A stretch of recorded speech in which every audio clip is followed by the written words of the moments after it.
It's gone. You both know what's at stake here.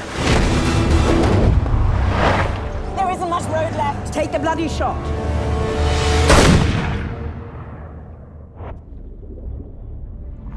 We're finally getting back to doing our Skyfall Revisited, which we've done for the last two films, and finally getting around to for this one.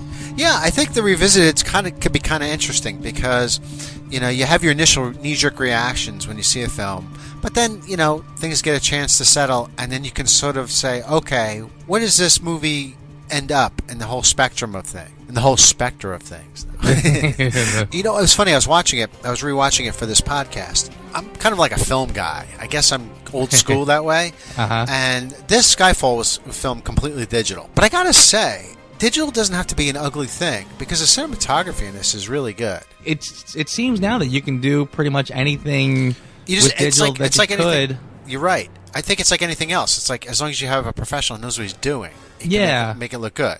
Yeah, absolutely. I mean, I'm seeing things now in digitally. I mean, frankly, you can do so much more. There was a time where, like, you'd really, when you heard CGI, you started to cringe. True. But nowadays, I still do a little bit, but oh yeah, I mean, well, sure. I guess there will always be bad CGI, but frankly, there's so many things they're doing now with CGI that you wouldn't even know. Usually, if the story is good, my mind doesn't wander on the CGI, or I'll give it some pass.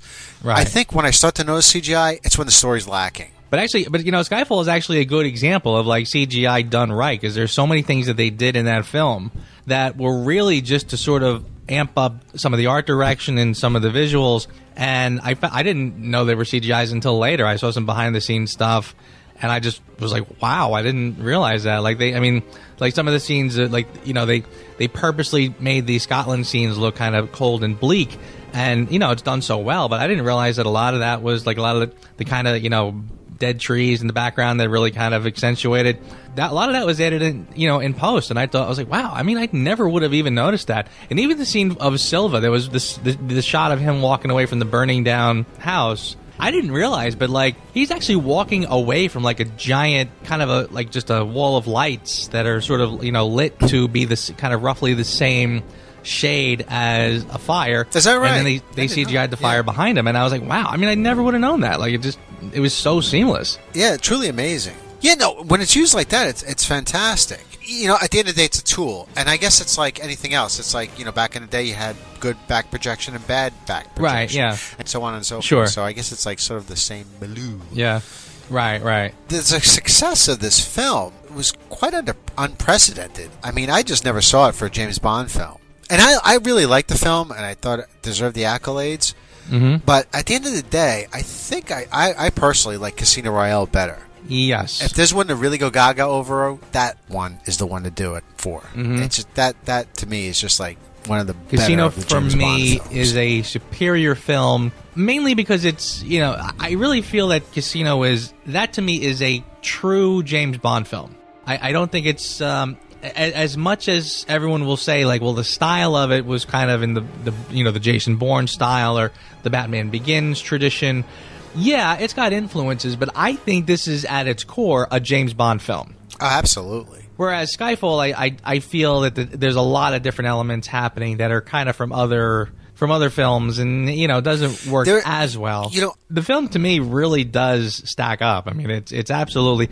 I mean, this is sort of their redemption and almost an apology for Quantum. I kind of felt like, I mean, Casino was so strong, and you knew going into Quantum that they're never gonna match Casino, so just sort of temper your expectations. But you also didn't think it was going to be as bad as it was. This one was its redemption, frankly, and it's I've had people say to me, like, if you could just watch Casino and then this one, what would you think? And it's like, well, interesting. I would sort of say that this is definitely a high quality Bond film. I mean, it's a terrific tribute to James Bond, and I'll talk a little bit about that. It's interesting. It is a different flavor than Casino, because again, Casino to me is just that to me is I feel like when I watch Casino Royale that I could step into that world, and that it's very realistic, and nothing about it is too over the top that it doesn't feel kind of real. I feel like I could walk in and I could see this happening. Skyfall to me is more of it's something that is served up for you, and it's meant to be entertaining, and it's polished quality entertainment. but in a way that is a little less realistic than like a Casino Royale. It's almost like it's too polished in a way, if that makes any sense. But but it's very solid. I mean, I can't.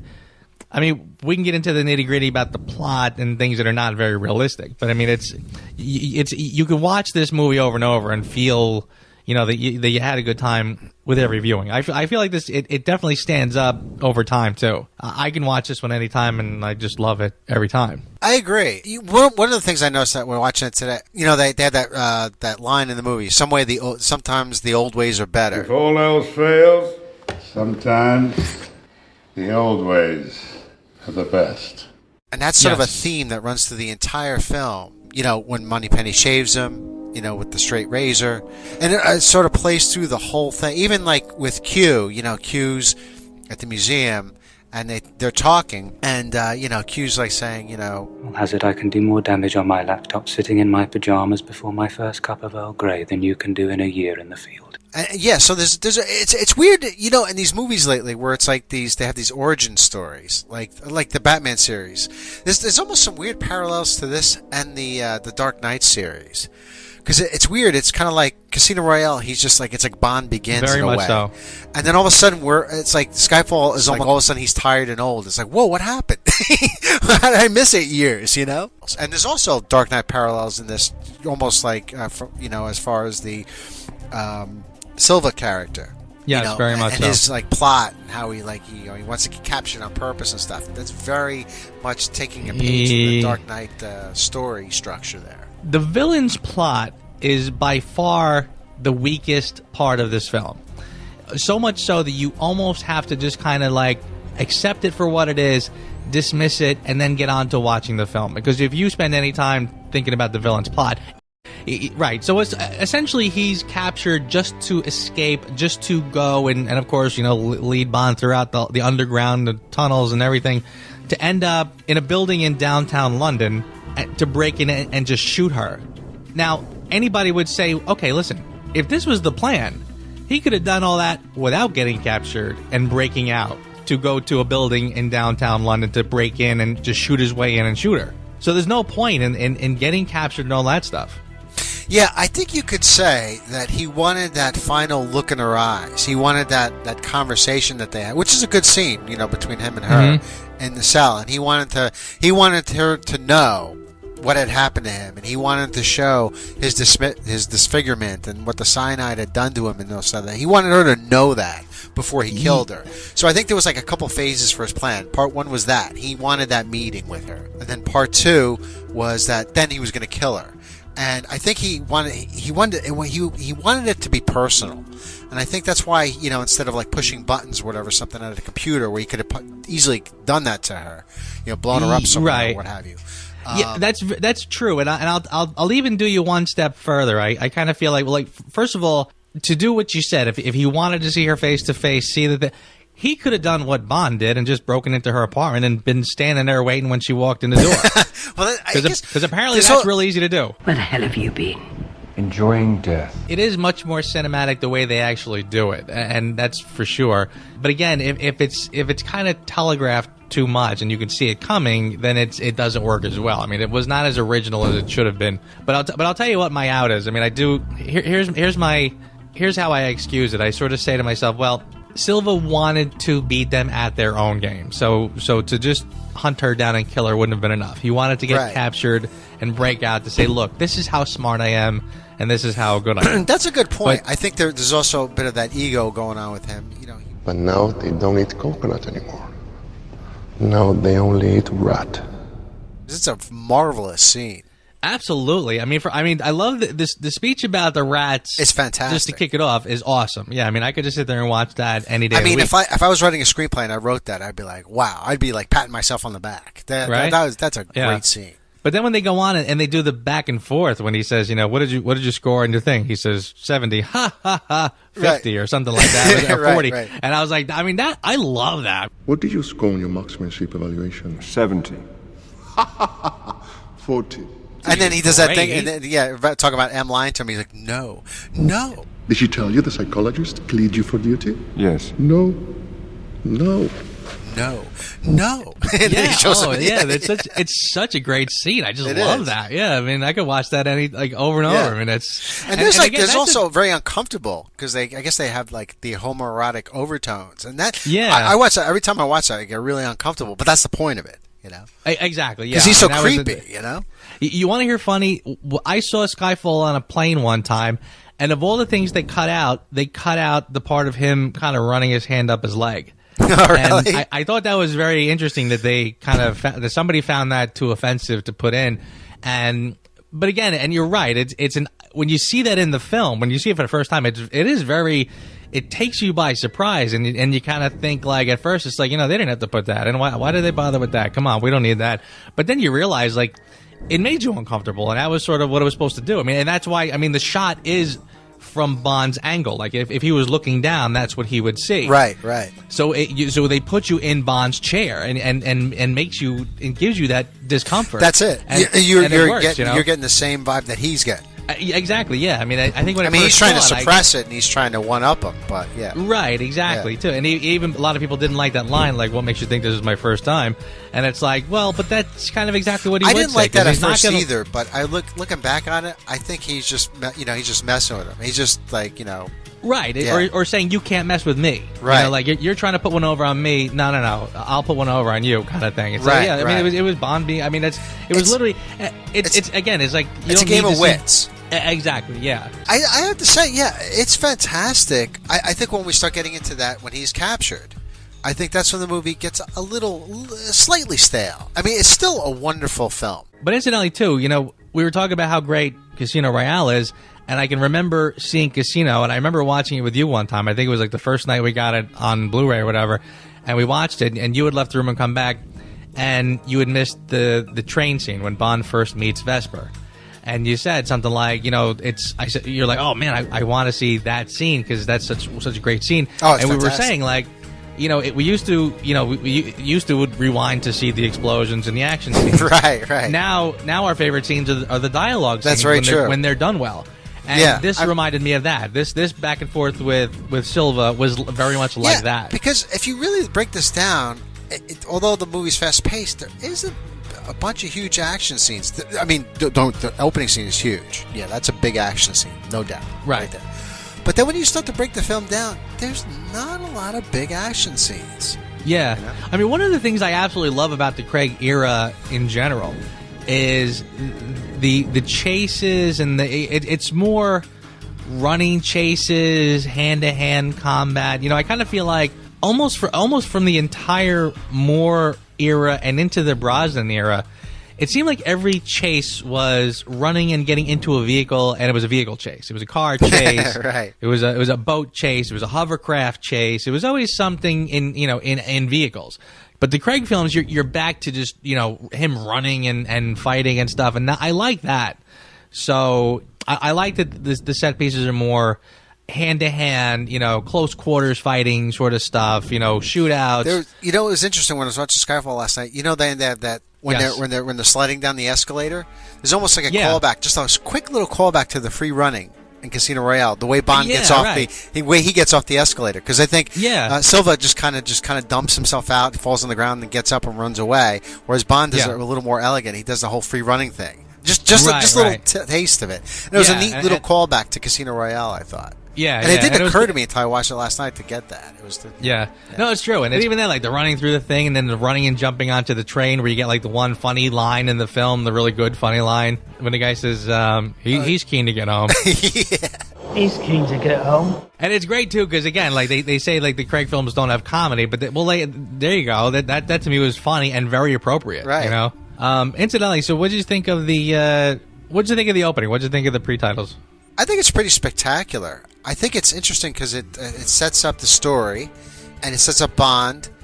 I think it's you know what was really cool about it when I was watching it. It's this crazy action Bond moment when he's got that crane and the guy uncouples the train car. Yes. And then he has to sort of get it back, so he gets he takes the claw of that tractor, embeds it in the other train, and uses it to transport himself over, and then the whole thing gives away, and he does a little Bond moment, like straightening his tie. Now that is right. classic Bond move, you know? Maybe one would even say, well, that's a little too much of the Brosnan era, but I thought it was perfect, and it was spectacular, and those cars flying off the train. I mean, it looks like real cars did that. Maybe they didn't, I don't know, but they fooled me. It looks great. I thought it was terrific. You're right. It was he kind of just like fixes his cuff as he's collecting himself as he lands. We with Naomi Harris introducing her. I mean, we don't know she's money. Spoilers. We don't know she's Moneypenny until the very end. But that was a good setup to her character. How she was, maybe not so great in the field, and maybe there's like a better place for her. Yeah, actually, as you mention it. There's sort of an interesting parallel, too, between her and James Bond because, when they sort of reinvented Bond's character a little bit for Casino Royale. Like, there's a great line when she says, former SAS types. And I remember thinking, like, oh, okay, so this Bond, the original Bond from the books and from the films has always been from the Royal Navy. And, was technically, a relic of World War II. But I guess in the kind of reimagined Casino Royale, they took a liberty and said, okay, he was from the SAS, which is kind of like the British version of like the Green Berets, sort of. Right. Okay. Which would make him much more of a badass character, And right. I thought that made sense. It was a logical move because this Craig he's tough and he's hands on and he's physical. Right. So I thought it was a logical move. So, and I think there's sort of a parallel between him and Moneypenny now because now the new Moneypenny is sort of an ex-field agent herself. So now she's got a little more meat, or a little more gusto than maybe the prior Moneypenny, who was literally just sort of, a lady from the typing pool, who is a very nice little secretary. This one at least can kind of hold her own. Not quite up to James Bond standards because she doesn't really perform that well in the field, but she does pretty good. I mean, she's doing some stuff there. So now you have like a more able Moneypenny, which kind of is kind of like a parallel to the tougher James Bond if you think about it. There was some criticism saying that Naomi Harris and Daniel Craig didn't have any chemistry. I don't know if I quite believe that. I thought they did pretty well with each other. Yeah, I thought so too. And frankly, again, they don't. I don't know if you need that much chemistry because if you have, again, this is Moneypenny's character is supposed to be the one who can never quite get James Bond, so you don't need romantic chemistry exactly because Right. or a little like if they're just sort of missing the mark a little bit, that probably works. I mean, I don't really. It's probably not a fair criticism, I don't think, but I thought she was great. I think it was a good. I didn't agree with it either. I particularly loved the performance of Bernice Marlowe as Severin. Yes. I think she did a fantastic job. It's French. I was trying to reconcile it last night because one of the things I've always hated in this movie was they're kind of doing the marksmanship with her, with the shot glass on top. Yes. Which was vintage 1962, by the way. I always felt like Bond's, after she's shot, he's like, what do you think of that? And I think Bond's quip is like, sounds like a wasted. Right. What's the exact line? Is it? It's a waste of good scotch. I always had a problem with that because I felt like that character was so interesting and so unique, and I wanted to see more of her. And then, it's a plot thing. I get it. The story, there's no room in the story for her anymore, so she's got to get. They got to get rid of her. Right. But I always felt that there wasn't enough. I know that Bond doesn't have a close relationship with her, but.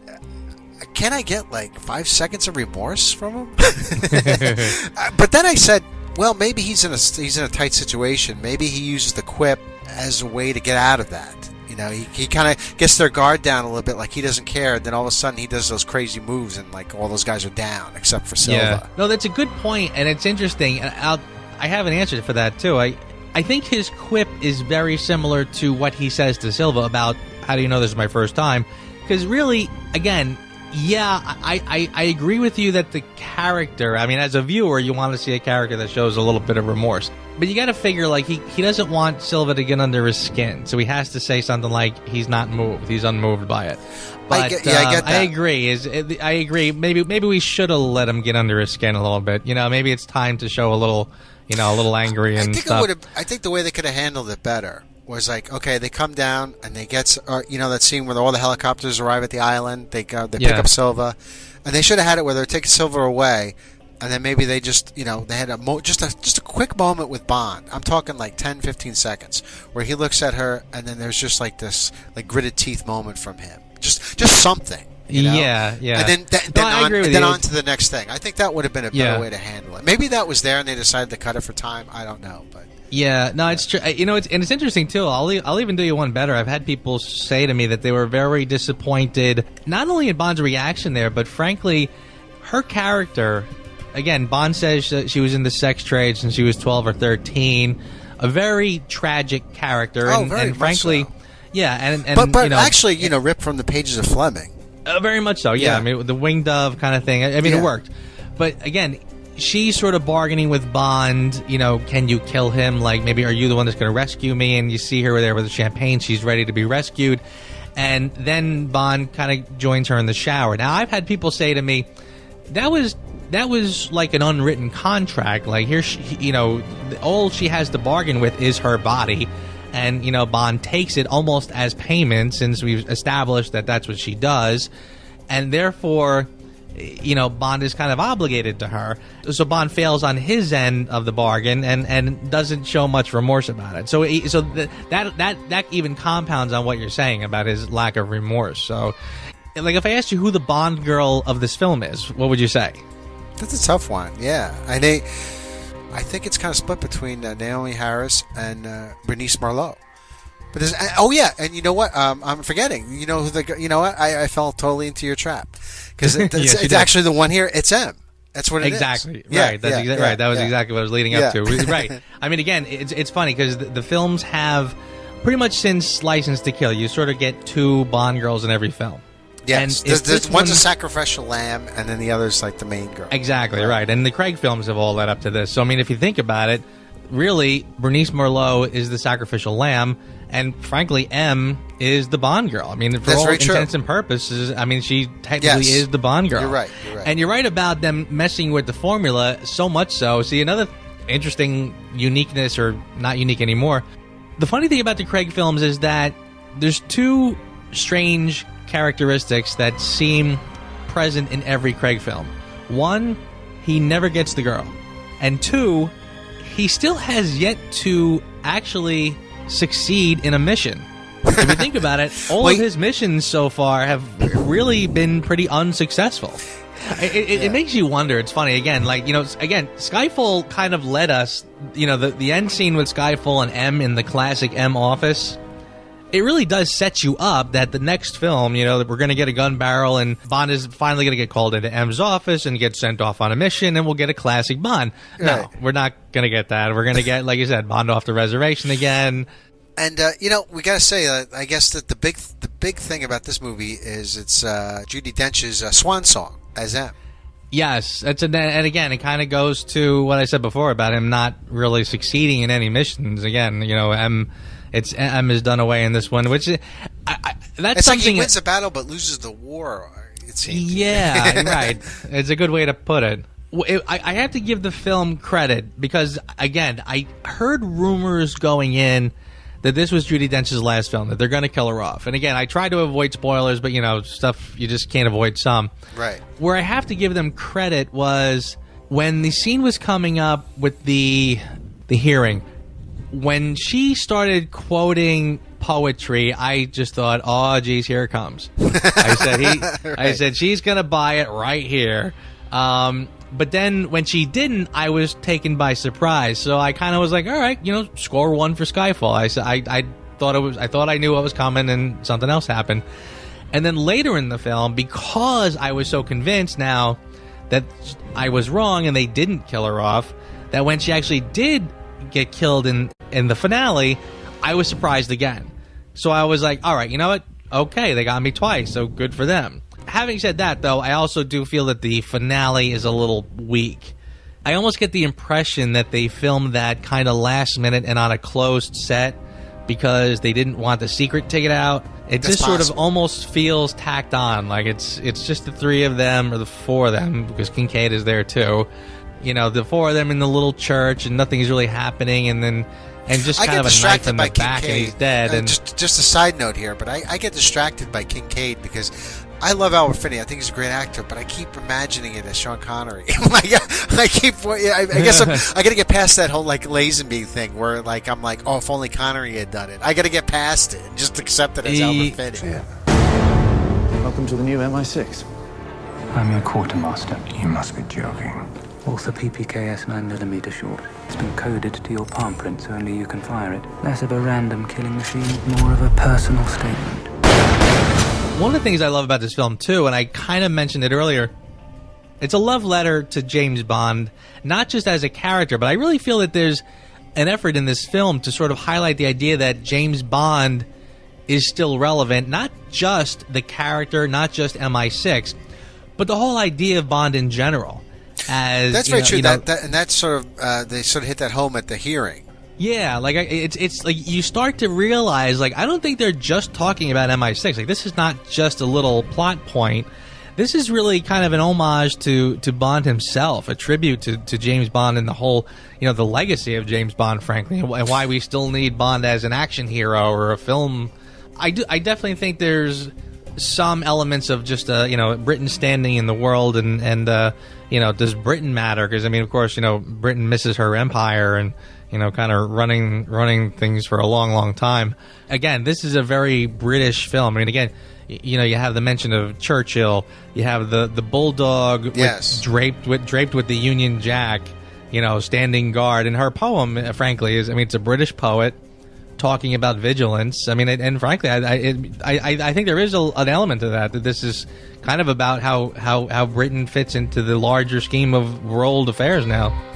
I thought the music was excellent. I missed David Arnold for sure, and I that was sad that he wasn't coming back. But I have to say I was very pleased with what we got. Thomas Newman. I was listening to it last night, and overall I really do like the soundtrack.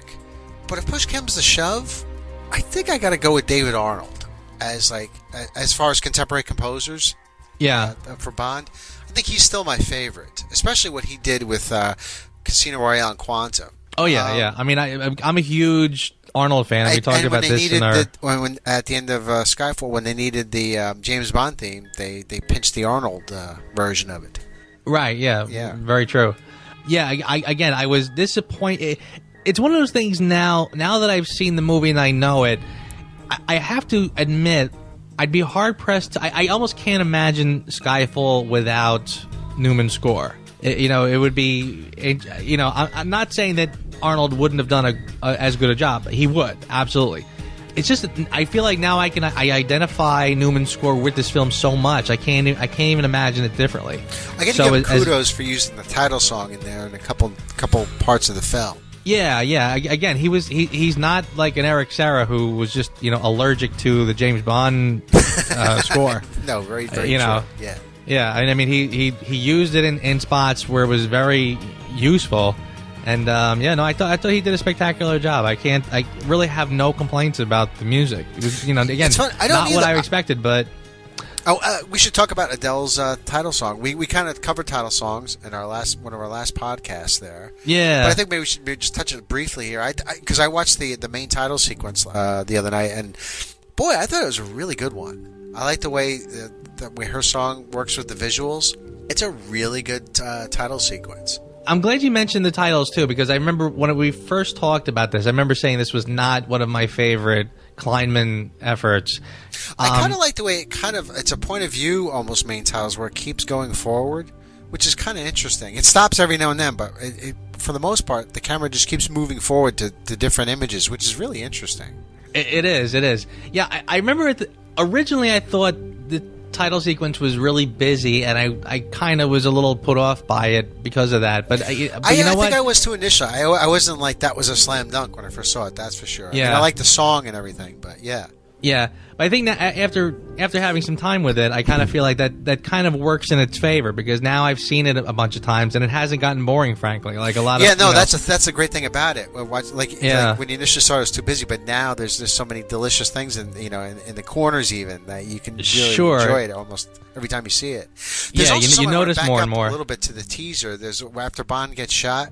And they have M's reaction. I kind of like they did this, and it's just kind of like this throwaway thing, but it was kind of a neat transitional piece I liked. they're they talk. She's Money Penny says agent down, and then M turns around to the window, and then it sounds like it's about starting to rain there at MI6, and you hear the rain, and then they cut the segue to the waterfalls, and you get the you get the waterfall sound effect. I just thought that was a great transition.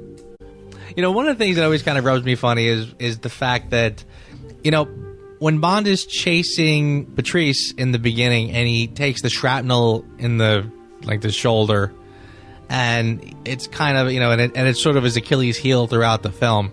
What they never mention is when Moneypenny shoots him, which knocks him out cold and off the train and down into the waterfall and presumed for dead, they never make any reference to that shot, which I always thought was kind of odd. Because the shrapnel comes from when he was inside the tractor there. Yeah. Oh, exactly. That's exactly because right. It's a clue later. Because he takes it out and then he gives it to keep this under wraps, blah blah blah. Exactly right. Yeah. But I just find it funny that that and even throughout the film, it's kind of like ow my shoulder once in a while, or certain things. So but where in fact did he get shot? Because I've seen the film a bunch of times. I don't even know where he got shot. Well, I guess it's on the other side. Well, he says something about the ribs, when he bumps into Moneypenny later, and he says something like, "Oh, excuse me, do I know you?" That's right. He does. Right. He kind of you see him make a gesture. He says something about the ribs and no vital organs, nothing major. So yeah, he mentions that's where he got hit, but it's you never see a scar. You never see him kind of I don't know. I just always thought that was very strange that they sort of made so much about. Again, he can't even hold the gun straight because of his injury, but yet he got shot right in the chest or ribs or whatever, knocks him unconscious, and there's never any mention of that later. It's just that is very odd. I think what's worse though is the scene when they're doing word association, and he says Skyfall, and Bond pauses and just says done and walks out of it. Right. I thought that was pretty strange. I didn't get it in the context. When you're watching the film, I remember thinking even in the trailers they did that. It was the first trailer, and you kind of went, huh, what's that about? And you almost thought it was a code word that triggered something like a hidden subconscious thing that they planted in his head, like a password to send him off on a mission. And like a Manchurian Candidate type of thing. Yeah, exactly. But I mean that's one MK of the Ultra brainwashing. Right. So you kind of wondered is that what they're doing here? But then when you see what it really was, it was just that he had a tough childhood, so much so that he can't speak about it, and is frankly kind of offended that somebody said it, so he walked out. I kind of just, after when it was all said and done, I was like, I don't really get that part, and I kind of feel like now we're kind of getting into mushy, sappy, hurting my feelings Bond, and that I'm not really crazy about. No, I hear absolutely, point taken. Yeah, I think there should be certain things that should be just left alone about the character. There's certain pieces of history I don't think the audience should know. We know enough. I think it's time to move on. One of the things that I have to say is absolutely spectacular in Skyfall is the cinematography. Yeah, I mean, it's really spectacular. It's I think this is one of the most beautiful films they've ever done. I don't think I've ever seen a Bond film look as great as this one does. I mean, I love the fact that it's beautiful to look at. Some of the scenes are just you just look at it and you say, wow. I mean, the colors and everything. But I absolutely love like the fact each place has its own unique look too.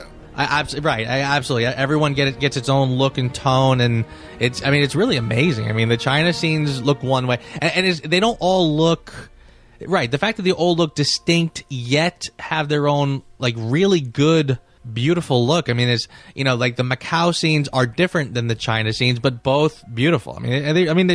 That's something about this film that's really spectacular. Because there's some wonderful surprises in Skyfall. I think we probably mentioned this in the first podcast we did on it, but that moment, the audience went bananas when he reveals that Aston Martin. The audience goes bananas. The part where they just hit a home run is when the the guns come out of the DB5 and he guns down the people. That's when everybody. I mean, you want to talk about just a Bond-gasm? There you go. I mean, every Bond fanboy just went crazy. I started laughing. I was like, it was weird. It was one of those awkward moments where I laughed out loud. Nobody else knew what the hell it was. Right? But I knew what it yeah. was. You know? Yeah. No, it's no. You're absolutely right. I mean, when he first does that, you just kind of go, "Whoa, holy cow!" I mean, that was like, and you kind of feel kind of cool because you feel like a Bond insider because you get it. Yeah, well, no, I was like the only Bond geek in the theater, I guess. Well, that's not true.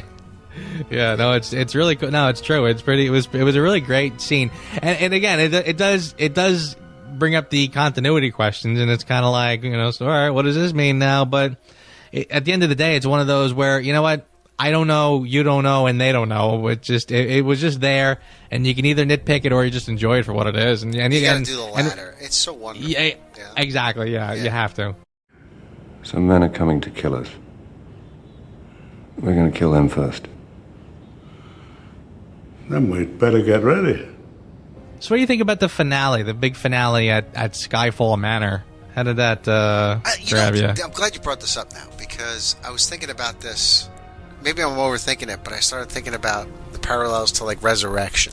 Well, first of all, just maybe let me back up for a second. I love all the. I think it's a spectacular action sequence. I don't know why they didn't go into that passageway earlier.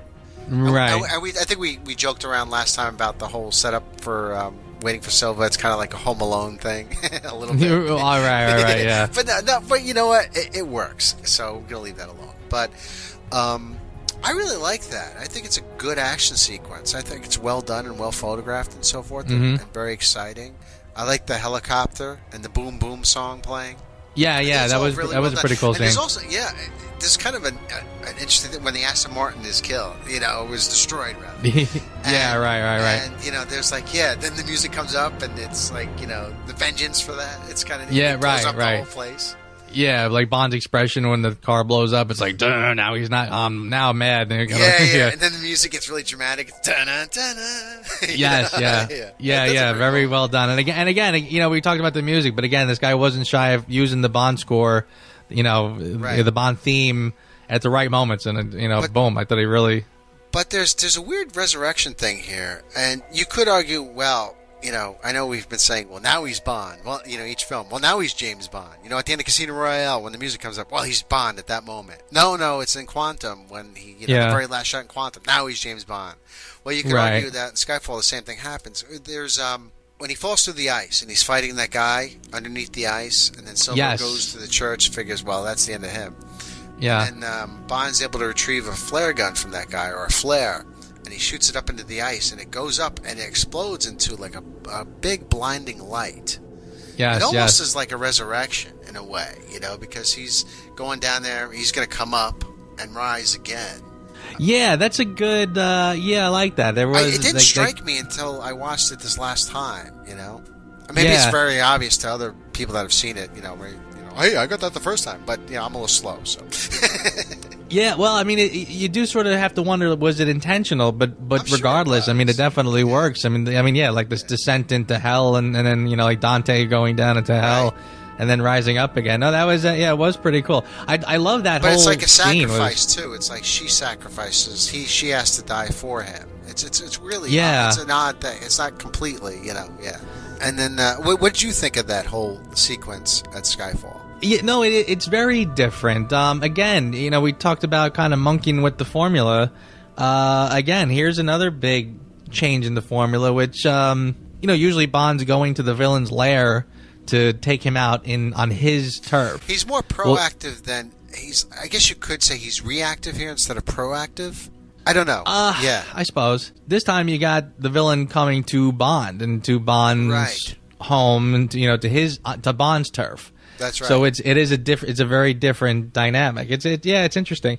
I always thought that the actual house was sort of funny looking. Like it's literally like in the middle of no place. I mean, when you see the shot of the house from far away, it almost looks like one of the Monopoly hotels, just sitting in the middle of nowhere. You know what I mean? Like there's absolutely literally nothing around it. Like why anybody would live there? I think Judi Dench or M comments on it at one point. Says, "Wow, oh my God, you lived here, you know." You're right. That explains something or something like that. Yeah, pretty interesting. But I think it has to be set up for the film for the remoteness of it, so you don't have the neighbors coming over while the helicopter's attacking and so forth. Right. Like he waits until he gets there to say, "Do we have any guns?" And it's like, I guess he was expecting to find some. But you could also say, if you're going somewhere where you're going to have a showdown, stop at the gun store. No, it makes sense. It stop off and get some supplies. Frankly, you should walk in with even just a bag of groceries, for God's sakes. Again, a couple Big Macs at least or something. You're right. Yeah. Again, very nitpicky on my part. I totally admit it. But, it is one of those things that kind of stands out a little bit. But to kind of get there, and again, you wonder why. Or how about like a bottle of Bollinger RD or something, right. Well, he's there with Judi Dench, so he maybe doesn't. We'll just leave the Bollingers. But again, it aside from the showdown in the church, I think the finale is pretty cool. The explosion, and again, in this day and age, it takes more than an explosion to really impress.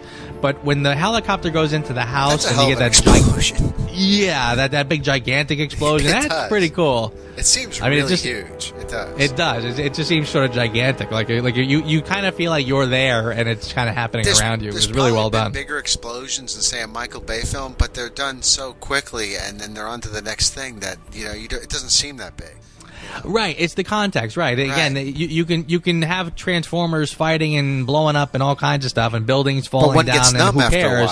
Yeah, but this one, they're fighting in the house, and you can sort of get it gives you like a good. The scale is right because it put you in the action. You feel like you're in the house. You have a sense of how big the house is. You've spent time here. And you can even gauge how big the helicopter is because you can see the guys coming out of it. So when it blows, you feel like you're there and the camera's sort of right there. And it's true. Again, like I said, it takes more than an explosion to really impress these days. But that one just happened to be really well done. Yeah. And I like the little end quota in this film. Coda, I should say. Okay, yeah, go ahead. No, I just thought it was nice. The Moneypenny reveal and the bulldog. Yes, and the whole 9 yards, and what that means, what that bulldog means to Bond. Yes. And the whole let's get back down to business, and just seeing those leather panel doors. There's just so many cool things in that last 3 minutes. Right. Another thing, we talked about how the Craig films have definitely been inspired by the Batman trilogy, and I think this is an interesting thing that they get too, is that instead of introducing characters, we reveal characters that you know already. Yes. And that was sort of a clever move with Moneypenny, where she kind of does and again, a lot of people have sort of nitpicked and said, like they were on the mission together and he didn't even know her last name, like he knew Ronson's name, he doesn't know her name. Right. But I again, probably could have been just worded slightly differently so it's not as noticeable or whatever. I guess or just said like, we weren't officially, I know your name, but my name is so and so. Let's start over. My name is so and so, and she says my name is so and so. It was fun. It's definitely a very fun moment when she says my name is Moneypenny, and then you're right, when he walks into the office and there's the leather doors and the whole bit, it's like, oh, there it is. Yeah, because it's funny. I watched Skyfall and those leather doors and yeah.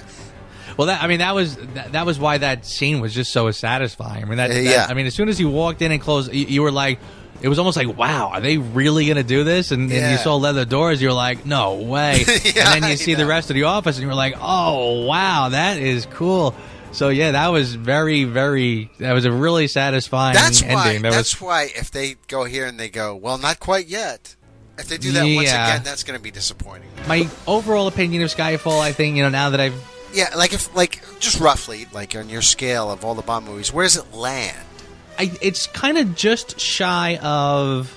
Because I'm thinking, your top, two anywhere, Honor Her Majesty's Secret Service, and then I would say Casino Royale, if I'm not mistaken. Oh, you're good. Okay. Yeah, you're good. You pretty much hit it. Skyfall is just shy of what I would call, my upper-tier favorite Bond films. In the top 10 or top 15? It's definitely in the top 10. It's absolutely on the... of 24 films, it's absolutely... it's probably just shy of my top 5, and only because primarily because it feels like a tribute to James Bond.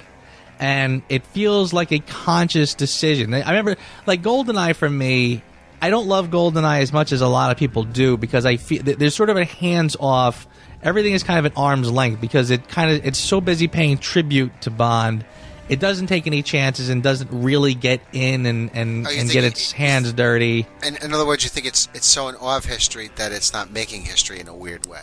Exactly. Thank you. Yeah, that's a good way to put it. Skyfall falls into the same category. Again, like I said, it's a polished. It's a fantastic tribute to all things James Bond. It is the argument. I think it's sort of the argument why Bond is still relevant. You know, why the world still needs James Bond, and I think it answers that question. But having said that, it's the fact that it is a little bit of a tribute just makes it shy of my all-time favorite films that I can really kind of sink my teeth into. Spectacular film, spectacular casting, so much to like about it, and I can watch it almost. I can anytime you want to watch it. Let's watch it. So definitely upper, towards the top 5 of Bond films for sure. Good. Well, yeah. All right. All right, so I guess there you have it. That's Skyfall. Yes. So I guess we covered it. I guess hope we didn't cock it up.